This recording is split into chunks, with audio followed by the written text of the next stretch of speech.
O nome da série aparece aqui. Qual o nome, igreja? Vamos lá, faz de conta que eu não tinha perguntado, tal, você não sabia também. Vamos lá, qual é o nome da série? Presença que garante vitória na fé de Gideão, parte 1. Hoje então a primeira parte dessa série, que nós vamos começar a aprender algumas coisas importantes. Abra sua Bíblia em Juízes, capítulo 6, por favor. Juízes 6, livro do Antigo Testamento, tá legal? Juízes capítulo 6. Abra aí.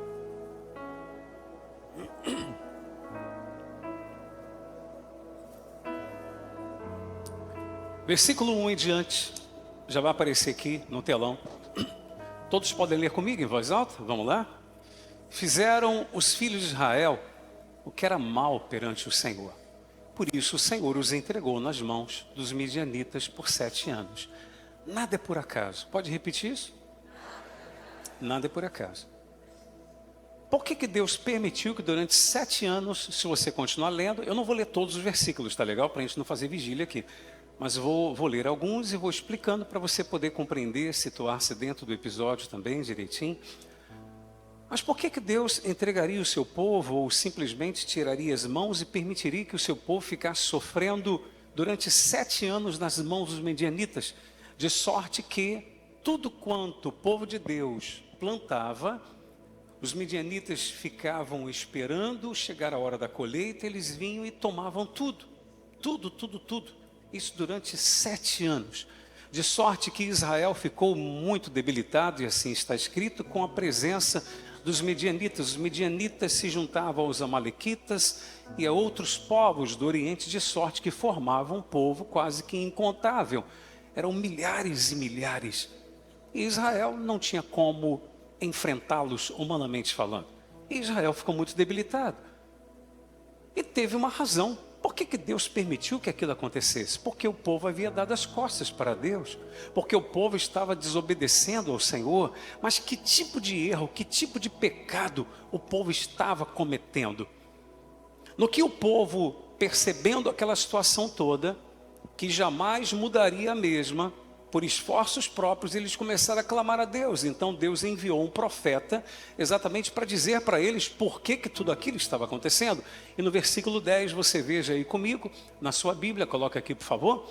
E disse, o que Deus disse? Eu sou o Senhor vosso Deus, não temais os deuses dos amorreus, em cuja terra habitais. Contudo, não destes ouvidos à minha voz. Qual era o erro do povo?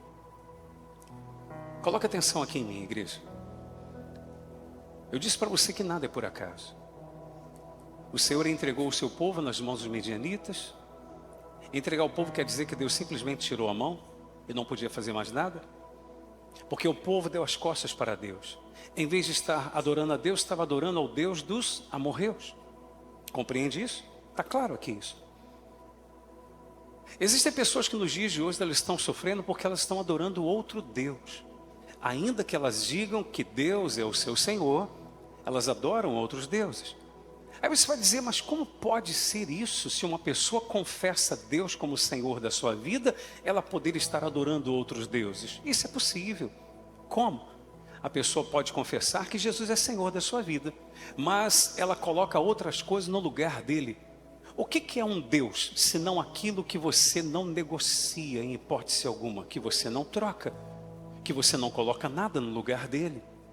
Quantas vezes pessoas não trocam Deus por outras coisas, não é verdade? Um Deus pode ser uma pessoa. Você sabe o que Deus disse, mas se uma pessoa disser outra coisa, você vai por aquilo que a outra pessoa disse. Quer dizer que aquela pessoa é um Deus para você. Compreende o que eu estou dizendo? Algumas coisas podem ser deuses na sua vida e você troca as coisas de Deus pelas outras coisas. Você ou a sua vontade pode ser um Deus na sua vida, porque a sua vontade sempre que prevalece, nunca a do Senhor. O dinheiro pode ser um Deus na sua vida. Aliás, a Bíblia, se existe uma coisa que a Bíblia compara a um Deus, chama-se dinheiro, riqueza.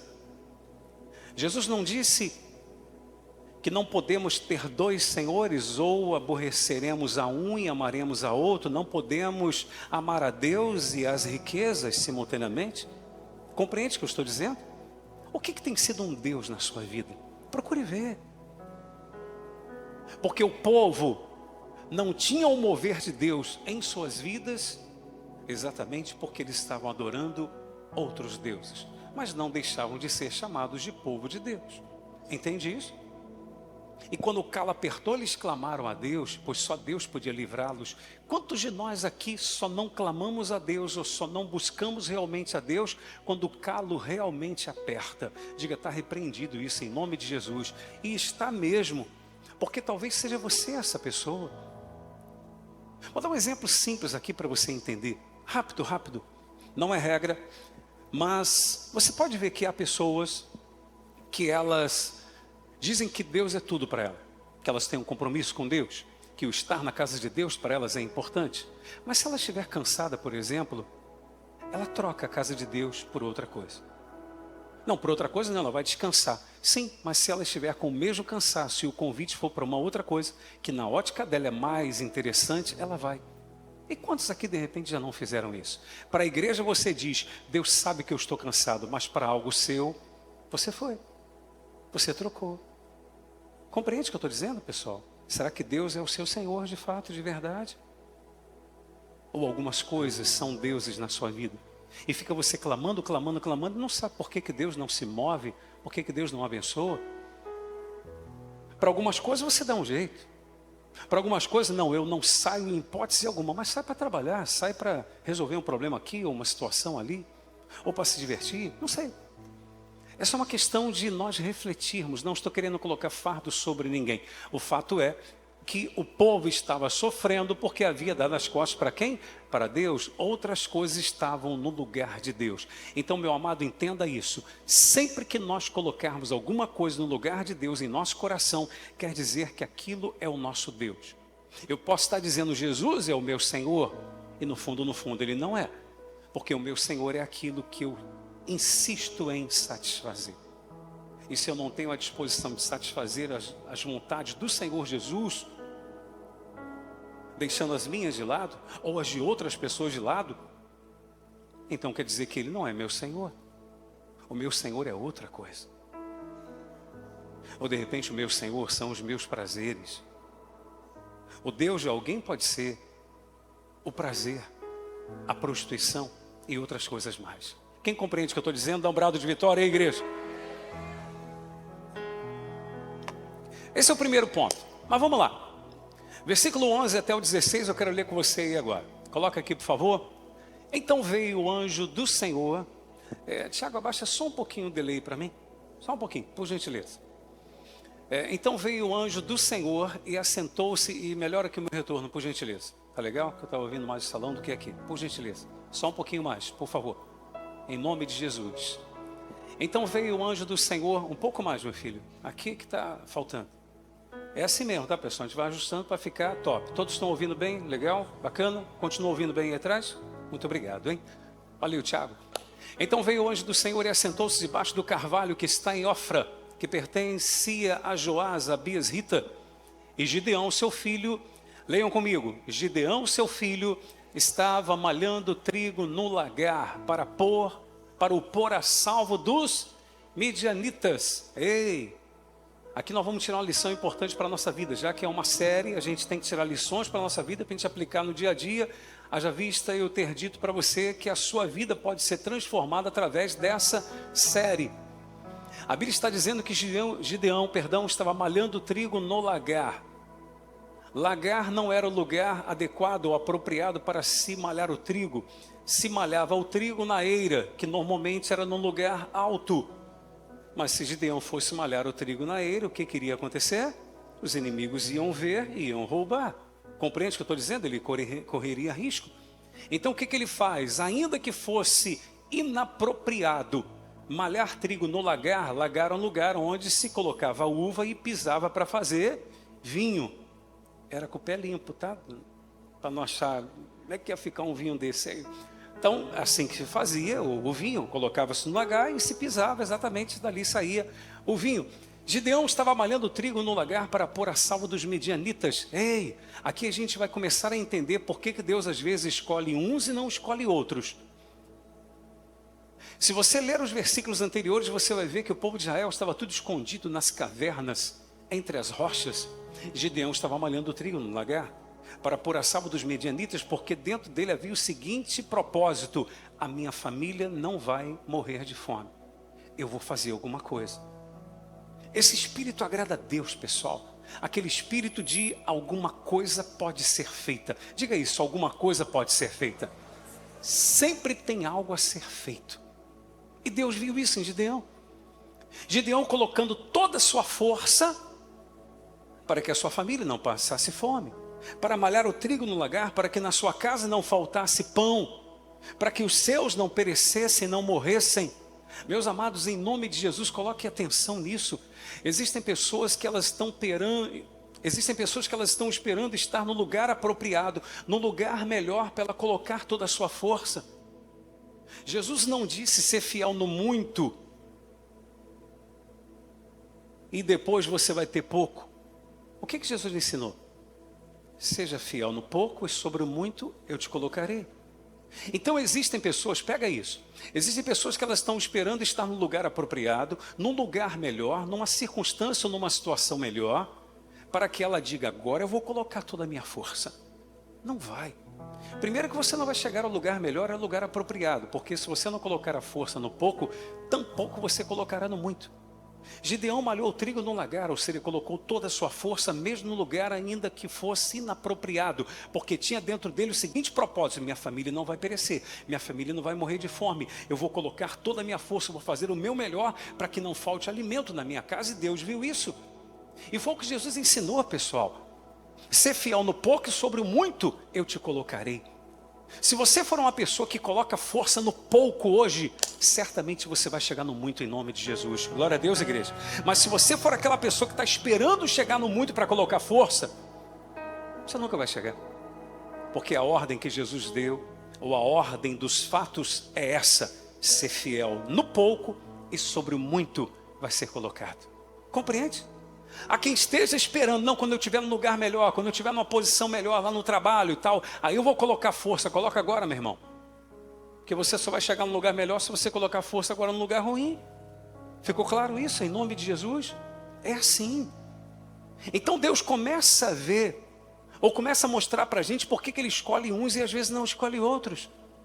Gideão tinha esse espírito: eu vou colocar força no pouco. O que dá para fazer hoje? O que dá para fazer é isso daqui. Então é o que eu vou fazer. Faça o que está ao seu alcance. O que está ao seu alcance? Então faça. Há outros não estão fazendo, meu irmão. Se outros não estão fazendo, isso não é problema teu. Domingo falei um pouco sobre isso aqui.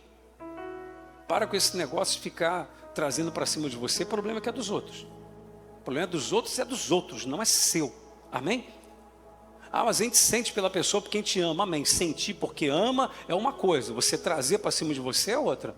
Ora por ela, faz sua parte em nome de Jesus. Glória a Deus, igreja. Continuando, diz assim, versículo 12. Vamos lá. O que está escrito? Então o anjo do Senhor lhe apareceu, ele disse: o Senhor é contigo, homem valente. Quem gostaria de ouvir isso do Senhor? Dá um brado de vitória aí, igreja. Amém. Respondeu-lhe Gideão: Senhor meu, se o Senhor é conosco, por que não sobreveio tudo isso? E o que é feito de todas as suas maravilhas que nossos pais nos contaram, dizendo: não nos fez o Senhor subir do Egito? Porém agora o Senhor nos desamparou, nos entregou nas mãos dos medianitas. Ei, guarda isso no seu coração. Antes de eu ler os próximos versículos, eu quero que você entenda isso. A visão que Gideão tinha de Deus era essa: Deus é um Deus que faz maravilhas. O que a gente está vivendo aqui não está condizente com o tamanho do nosso Deus. Amém? Compreende isso? Qual é a visão que você tem de Deus? Qual é a visão que eu tenho de Deus?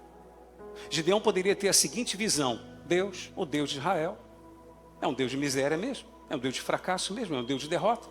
Mas essa não era a visão que ele tinha de Deus. A visão que ele tinha de Deus era: não, peraí, eu ouvi falar que o Senhor é um Deus que faz o quê?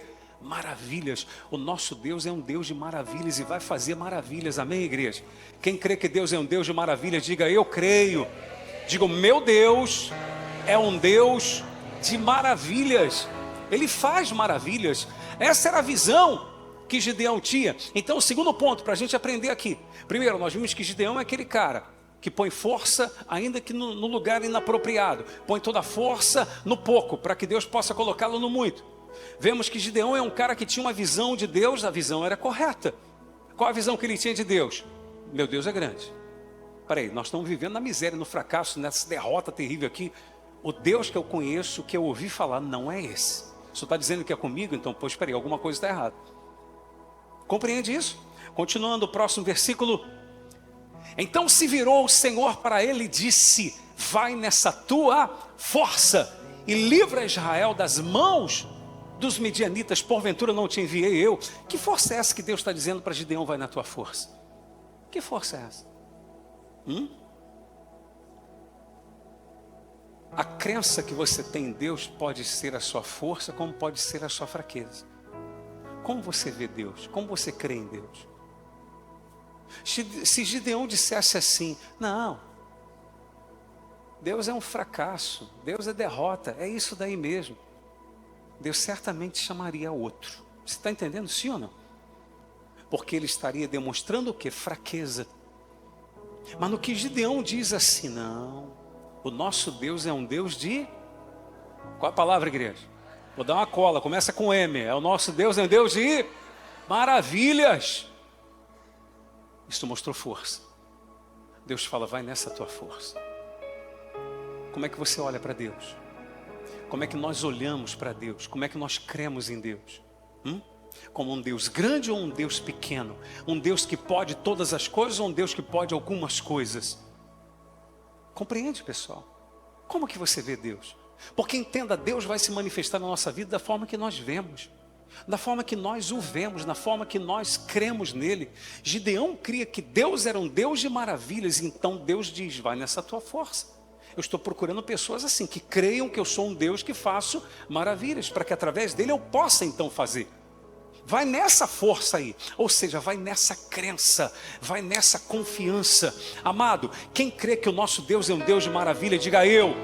Então vai nessa tua força, Deus vai ser contigo em nome de Jesus, e maravilhas vão acontecer na sua vida para a glória dele. Posso ouvir um amém em nome de Jesus? Próximo versículo. E ele lhe disse, Gideão vai dizer para Deus, quando Deus diz: vai nessa tua força e livra a Israel das mãos dos midianitas. O que ele vai dizer para o Senhor? Ah, Senhor meu, com que livrarei Israel? Certamente ele pensou no quê? O nosso material bélico é nada. É na verdade, a gente não tem exército, a gente não tem um número suficiente para enfrentar os caras. Como é que a gente vai vencer? Com que livrarei a Israel? Qual foi a pergunta? Com o que? Qual a pergunta? Com o que livrarei a Israel? Eis que a minha família é o que, igreja? A mais pobre em Manassés, e eu, o menor na casa de meu pai. Vou ler novamente isso. Eis que a minha família é o que? É a mais pobre em Manassés, e eu, o menor na casa do meu pai. Ou seja, dentre os pobres aqui, eu sou o menor, eu sou o mais pobre. Com que livrarei a Israel? Aí diz assim: tornou-lhe o Senhor. Em voz alta, o que o Senhor disse, igreja? Já que eu estou contigo, ferirás os midianitas como se fossem um sono. Qual foi a pergunta que Gideão fez para Deus? Com que livrarei a Israel? E Deus responde o quê? Com que? Comigo. É a presença que garante vitória. Amém, igreja? Talvez você esteja aqui nessa noite perguntando: com que eu livrarei? Com que eu vencerei? Eu não tenho condições, eu não tenho, humanamente falando, capacidade. Com que? Com a presença de Deus. A presença de Deus garante vitória. A presença de Deus é que vai fazer com que você prevaleça sobre aquilo que até então você não conseguiu prevalecer. Mas Deus disse: vai nessa tua força. Onde estava a força de Gideão? Na crença que ele tinha de Deus, na maneira que ele olhava para Deus. Meu Deus é um Deus que faz maravilhas. Se nós cremos que Deus é um Deus de maravilhas, e não ficarmos presos às nossas condições, mas olharmos para a sua grandeza, para o seu poder, e entendermos que Ele é conosco, já que cremos na sua glória, na sua grandeza, na sua majestade e no seu poder, já que cremos, Ele sendo conosco, meu amado, nós e Deus já somos maioria. Amém? Era o que Deus estava dizendo para Gideão. Ei, vem cá, você não entendeu, rapaz. Não é através de um grande exército que você vai vencer. Não é através de uma condição que um material bélico melhor da época que poderia existir vai te dar para vencer os inimigos. Não, não. Você vai vencer porque eu estou contigo. Meu amado, sabe lá o que é isso? Se você se render a Cristo de fato e de verdade, se você se arrepender dos seus erros, não der mais as costas para Deus, não fazer de outras coisas Deus na sua vida, não colocar nada no lugar de Deus na sua vida, mas colocá-lo acima de tudo, Deus vai dizer para você: meu filho, eu sou contigo, e porque Deus é contigo, não tem diabo, não tem demônio, não tem nada que vai aguentar você. Você vai prevalecer para a glória dele. Amém, igreja? Pode glorificar ele com vontade, em nome de Jesus. É assim, meu amado. É assim. Ou a gente crê dessa forma, a gente fecha a igreja, acabou e não tem nada o que fazer. Você entende o que eu estou falando, pessoal? Então Deus chama Gideão, e você vai entendendo por que Deus escolheu o cara. A atitude dele lá, fiel no pouco, para Deus entregar muito. Visão que ele tinha de quem? De Deus. Reconhecia que ele não era nada. E não é fraqueza nenhuma, pessoal, você reconhecer às vezes sua falta de condição. Não é. É sinceridade, é humildade. Ele estava diante do Senhor. Agora você vai entender uma outra coisa: por que Deus escolhe Gideão? Deus nunca escolhe alguém por acaso. Gideão faz uma coisa agora que chama muito a minha atenção. Veja comigo versículo 18 e 19. Leiam comigo, por gentileza. Rogo-te que daqui não te apartes até que eu volte e traga a minha o quê? A minha oferta, e a deponha perante ti. Respondeu ele: esperarei até que volte. Entrou Gideão e preparou o quê? Um cabrito e bolos asmos de um efa de farinha. A carne pôs num cesto e o caldo numa panela, e trouxe-lhe até debaixo do carvalho e lhe apresentou. Se você continuar lendo, você vai ver que o anjo recebe a oferta dele, pede para que coloque sobre o altar. Ele toca com o seu cajado e sobe fogo da pedra e consome ali o sacrifício que ele fizera para Deus. Deixa eu fazer uma pergunta para você e vamos ver se você está atento aqui ao episódio, à história. A situação era boa ou era ruim? Por que só 10 pessoas que falaram? A situação era boa ou era ruim, pessoal? Ruim, era péssima. E Gideão diz: espera aí, porque eu vou preparar o quê? Uma oferta.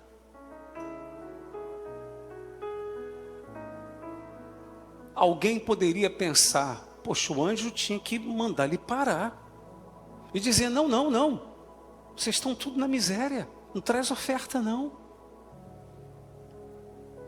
Você está entendendo que o Espírito Santo quer nos mostrar nessa noite? Que tipo de pessoas que Deus escolhe para uma grande obra? Pessoas que não se deixam levar pelas circunstâncias e que não se apegam a nada, mas confiam em Deus. Gideão poderia pensar: peraí, eu vou trazer oferta o quê, pô? A gente está numa situação crítica, difícil. Vou trazer oferta. Você entende o que eu estou falando, gente?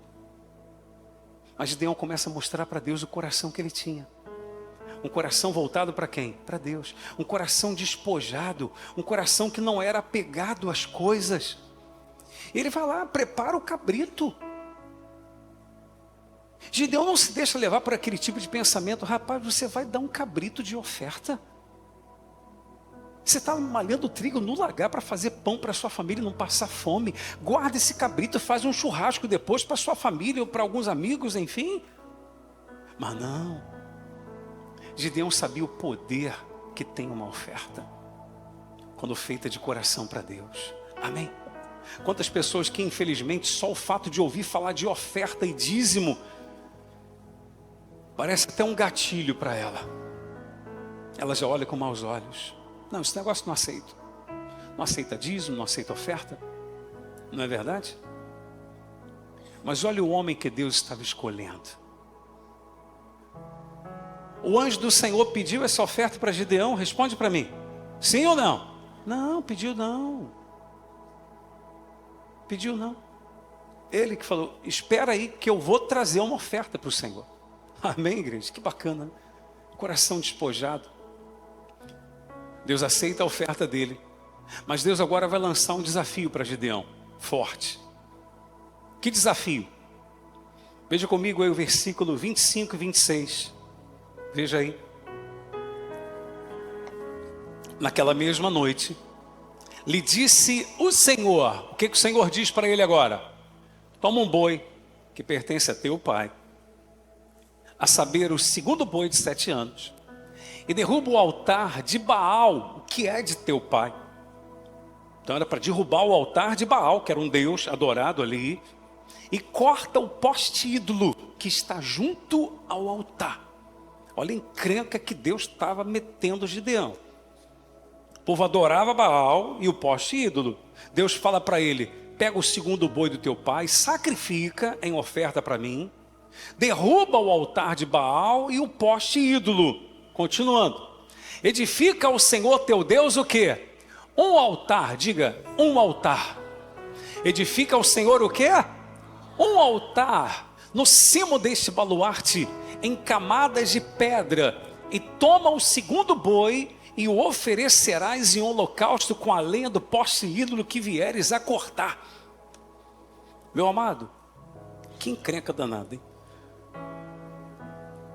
Deus estava agora querendo começar a transformar Gideão numa pessoa corajosa. Você já ouviu falar isso aqui ou em algum outro lugar ou na internet, que coragem não é ausência de medo.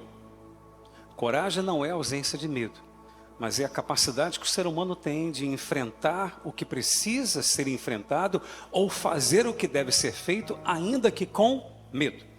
Compreende isso? Ainda que com medo, mas ele faz. Estou com medo, mas vou fazer. E se você ler os versículos, você vai ver que Gideão arruma 10 homens, doido igual a ele, e de noite ele vai fazer o que Deus mandou. E por que ele foi fazer de noite? A Bíblia diz que ele estava com medo, é claro. Todo mundo adorava Baal. E de repente Deus manda ele fazer o quê? Derruba o altar de Baal. Vamos acabar com essa idolatria aqui. Derruba o altar de Baal e o poste ídolo, a madeira do poste ídolo vai servir para queimar, para fazer o holocausto ali. É isso que eu quero que você faça, Gideão. E Gideão, mesmo com medo, fez, obedeceu, mostrando que realmente Deus não tinha errado na escolha. Deus não errou na escolha. Deus escolheu certo. Gideão mostrou primeiro que não tinha um coração apegado a nada. Foi lá e preparou o cabrito. Na mesma noite Deus fala, Abraão, você deu a oferta que você queria. Agora eu vou pedir para você dar a oferta que eu quero que você dê. Porque é uma diferença. A gente dar a oferta que nós gostaríamos de dar. Outra coisa é a gente dar o que Deus está pedindo para a gente dar. Quantas vezes na igreja Deus falou no seu coração assim, dá essa oferta, mas você disse, não, isso aí não, pode fazer falta, enfim, mas era aquela ali que Deus de repente queria que você desse. Compreende o que eu estou falando? E Gideão então passou no teste, mas o desafio maior não era o pegar o segundo boi e sacrificar. O desafio maior era derrubar o que, pessoal? O altar de Baal, que o pessoal adorava Baal naquele lugar, e o pessoal estava adorando ao Deus Baal, e Deus só queria que Gideão derrubasse o seu altar e levantasse um altar para quem? Para ele. Lembra no início que nós falamos a respeito de deuses, que às vezes a pessoa levanta dentro de si? A pergunta é, que altar está erguido dentro de mim, eu, Gerson, e você que aqui está, e pelas redes sociais? Que altar está levantado dentro da gente? Porque altar é um lugar alto onde se oferece o sacrifício. Essa é a definição de altar. Que altar nós temos dentro de nós? é para quem que nós sacrificamos? Sacrificamos para nós mesmos? Sacrificamos para agradar pessoas, amigos, parentes, vizinhos? Sacrificamos para quem? Gideão ia mostrar agora a sua disposição de agradar a Deus ou não. Gideão estaria mostrando para Deus se ele podia contar com ele de fato ou não. Porque Deus pede uma coisa violenta para Gideão. Gideão poderia dizer: Senhor, isso aí não. O senhor leva a mão não. O segundo boi até deu de oferta, mas derrubar o altar e o poste ídolo, aí o senhor está arrumando um problemão para mim. E todo mundo se levantou contra Gideão, foram lá na casa do pai dele. Só que o pai dele tomou uma atitude muito bacana. Falou assim: vem cá, Baal não é Deus? Se Baal é Deus, então ele que vá fazer alguma coisa contra Gideão. E pronto, acabou. Você entendeu isso, pessoal? E ponto final da conversa, acabou. Ninguém vai fazer nada contra ele não. E já era Deus agindo, obviamente. Mas entenda, pessoal, quando nós queremos de fato agradar a Deus, ainda que tenhamos que desagradar a muitos, porque Gideão desagradou a muita gente, mas o seu objetivo era agradar a quem? A Deus. É Deus que está pedindo, é obediência incondicional. E uma coisa muito bacana vai acontecer, que está no versículo 34, que eu quero ler com você em voz alta, em nome de Jesus. Então, o que está escrito ali? O Espírito do Senhor revestiu a Gideão, o qual tocou a rebate, e os abiesritas se ajuntaram após dele. Quem revestiu Gideão, pessoal? Quem revestiu a Gideão? O Espírito do Senhor, o Espírito Santo. Olha que coisa bacana. Quando Gideão decide de fato obedecer a Deus, quando Gideão decide confiar que Deus seria com ele, quando Gideão decide obedecer ao Senhor independentemente de quantas pessoas se levantariam contra ele, quando Gideão decide mostrar para o próprio Deus que ele podia contar com ele de fato, Deus no seu íntimo deve ter dito: esse é o cara, eu vou revesti-lo do meu Espírito. E ali Deus estava lhe capacitando para quê? Para formar um exército para vencer os inimigos. Digam graças a Deus. Dá para você imaginar Deus encontrando hoje aqui homens e mulheres, pessoal, como Gideão, que vai dar valor ao pouco para que tenham muito. Entenda, jamais teremos o muito se não valorizarmos o quê? O pouco. Gideão valorizou o pouco, Deus agora estava lhe colocando sobre o muito. Compreende isso? Imagine Deus encontrando aqui pessoas que, além disso, em vez de ficarem esperando estar no lugar adequado para fazer o que tem que ser feito, já estão fazendo o que deve ser feito, ainda que no lugar menos apropriado. Imagine Deus encontrando aqui homens e mulheres que tenham a mesma visão de Deus que Gideão tinha. Qual era a visão de Deus, de Gideão quanto a Deus? O meu Deus é um Deus que faz o quê? Maravilhas. O meu Deus é grande. Imagine Deus encontrando aqui pessoas que têm a disposição de acreditar numa simples palavra: o Senhor é contigo. Deus é contigo. Não é pela sua condição que você vai vencer, mas é pela presença de Deus. Diga: é pela presença de Deus. É isso. Imagine Deus encontrando aqui pessoas que, mesmo em meio a uma situação adversa, financeiramente falando, dizem: Senhor, o que é meu é teu. Meu coração não está preso a nada. Quanto mais o Senhor me der, mais eu entrego para o Senhor. Amém, igreja? Imagine Deus encontrando aqui pessoas que tenham a coragem de derrubar os altares que estão dentro de si, ainda que venham desagradar a muitas pessoas. Porque quando você derruba algum altar na sua vida, vai ter gente que vai ficar contra você. Vai ter gente que vai deixar de gostar de você. Vai ter gente que não vai querer mais falar com você. Vai ter gente que vai dizer que agora você é chato, que agora você é crente, que agora você é bitolado, que agora não dá mais para ser seu amigo, porque agora você é de Jesus. Porque agora você só quer agradar a Jesus e não quer mais agradar a eles. Eu me lembro quando eu me converti a Jesus, eu tinha uns colegas, uns amigos do futebol que eu vivia jogando bola para um lado para o outro. Meu irmão, sumiu todo mundo. Por quê? Porque os caras queriam zoeira. Eu falei, não quero mais zoeira, pô. Zoeira, sabe o que é? Né? Sabe, não é assim, não, pô? Os caras queriam zoar. Eu falei, não, acabou, pô. Agora eu sou de Jesus, pô. Se quiser ser meu amigo, é assim. Pronto. Quantos estamos dispostos a derrubar altares na nossa vida?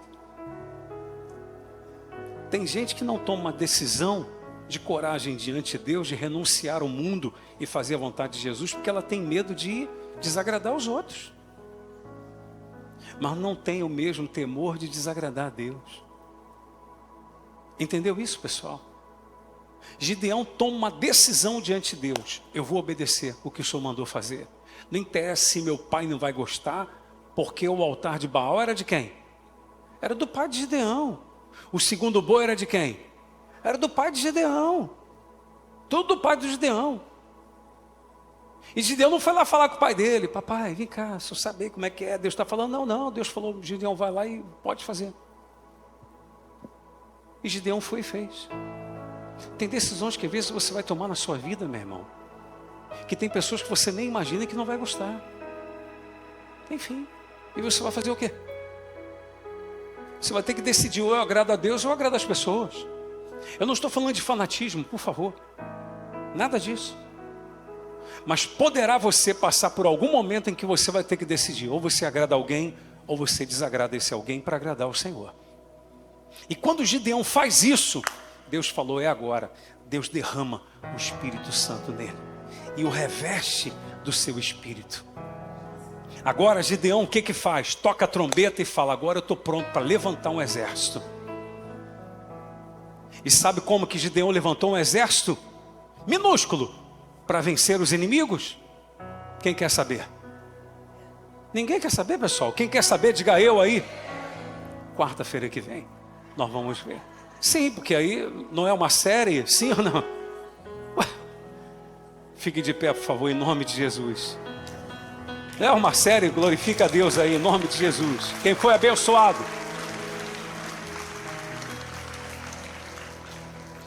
Semana que vem é muito importante que você esteja aqui, você que não pode estar hoje, que está pelas redes sociais, esteja aqui. Você convide alguém para estar aqui com você semana que vem. Por que semana que vem vai ser muito importante? Porque você vai aprender com que tipo de gente você tem que se aliar para determinadas coisas que você pretende fazer. Com que tipo de pessoa você pode se aliar?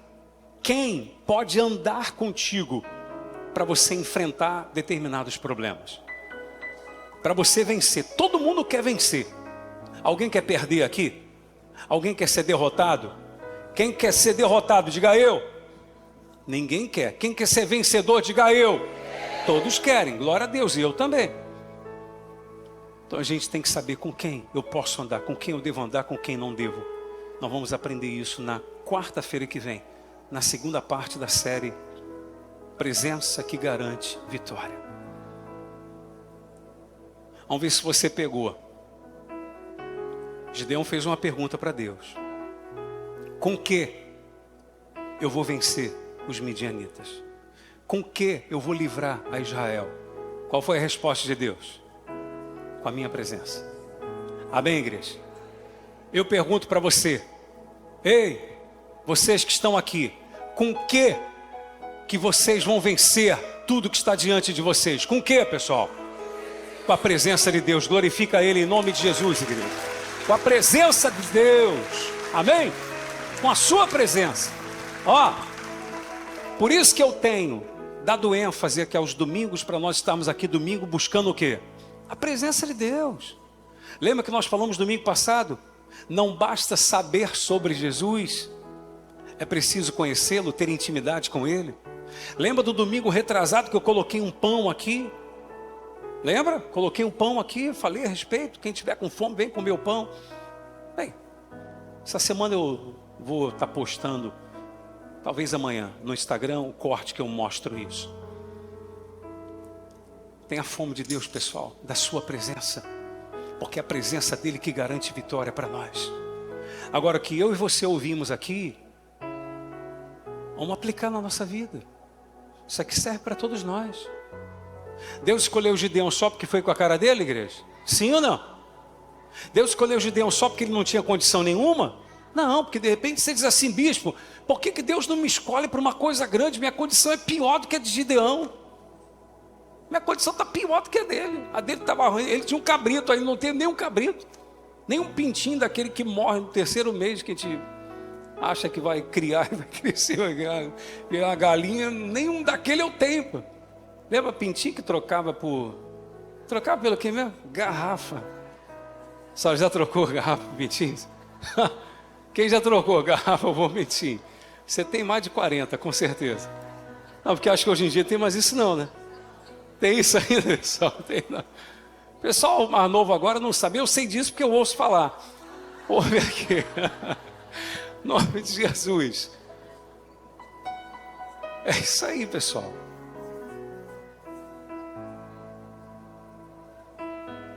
A presença de Deus vai garantir a nossa vitória. Sempre. Amém? Vai garantir nossa vitória. Quarta-feira que vem, a segunda parte. Mas tudo que a gente ouviu hoje aqui é para a gente aplicar na nossa vida. Porque Deus não escolheu Gideão só porque ele não tinha condições. Mas a gente vai vendo aqui por que Deus escolheu o cara. O espírito que havia nele. Amém, igreja? É o espírito que tem que haver em mim e em você, em nome de Jesus. Glória a Deus. E domingo vamos estar aqui para nos encher do Espírito de Deus.